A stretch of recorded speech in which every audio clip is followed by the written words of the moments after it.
examples. So let's travel back to, I think it was 2003 or 2004, around the debate for social promotion, to end social promotion. And that was a very contentious process. It was a process that the panel did have to act on, that the mayor could not unilaterally do on his own, or the chancellor. And it was a decision that, had there not been consultation, had there not been engagement with the community and with stakeholders, had there not been back and forth, it would have been just the test scores. And what happened was, throughout the engagement, there actually, folks from the Department of Education, as well as community, actually came to a consensus that, well, we can have both the test scores, we can have an appeals process, and we can also look at the students' work over the year. The reason why I bring that up is, even in spite of the consensus, or even in spite of, I think, the back and forth that led to a better decision, you had a number of members who were not going to vote for it because of political pressure, because it was an unpopular decision. It's a difficult decision. It is a difficult thing to tell a third grader that you are not ready to go to fourth grade. Nobody wants to do that. And if you do not have a body, or you don't have someone who can make that decision independently, can make that decision objectively, can say, you know what, we know that if you go to fourth grade not being able to read, by the time you get to sixth grade or eighth grade, or God forbid ninth grade, you're going to drop out.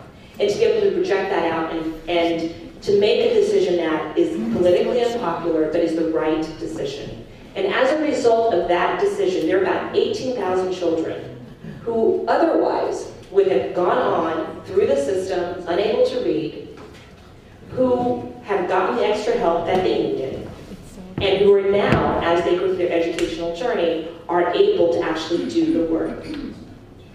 The gifted and talented, another process where there was an enormous amount of community engagement. And what was proposed from the Department of Education at the beginning is not what happened at the end, because of the engagement process, and because of the revisions, and because of the changes. And as a matter of fact, one of the biggest changes was the cutoff. The cutoff was, it had been proposed at 95%, ended up being at 90%, because of the fact of the back and forth in terms of community engagement. Now, you are going to find in any of those examples, and that people have talked about or that I have mentioned, you're going to hear decisions that people liked, that people didn't like.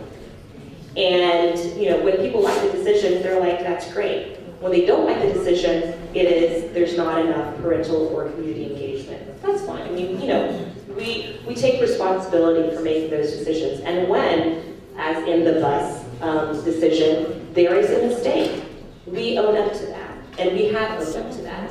And we correct it. And that's the beauty of mayoral control. When something goes wrong, you know exactly who to go to. You know exactly who to yell at. And you know exactly where to go in terms of getting the problem fixed. So I think, again, in terms of governance, looking at a system that is this massive and is this complex, you're not going to get everything right from the get-go, and there are going to be some twists and turns, but someone's taking responsibility for going in the right direction, and I think that's what we need to keep in mind. Well, I wasn't going to start out talking about this, but I have to respond to what Dina said. There was no decision more political than the decision on social promotion, or as I like to call it, grade retention. There is nothing in educational research, there's nothing in educational research that is so clear that holding back students on the basis of test scores does not work to improve their achievement, but only increases dropout rates. There was a letter signed by over 40 educational researchers, including former heads of the National Academy of Sciences, Commission on Testing, and the Board on Testing, saying that this is a policy that would not work. And the only people who supported it were politicians, because it was a good political soundbite. In the city council, there were hearings on this.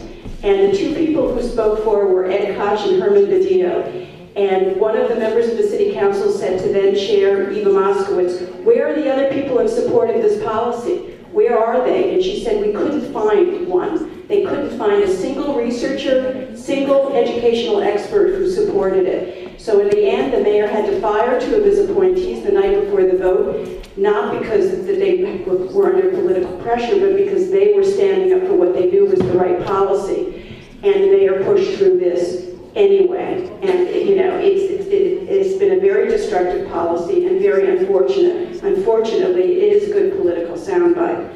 The Gifted and Talented program is another one where they didn't listen to any of the experts beforehand who told them that if you base gifted and talented admissions solely on the basis of a high-stakes test, what you will end up is decimating gifted and talented programs, particularly in underserved minority communities, where for many reasons, kids do not test well on high-stakes tests.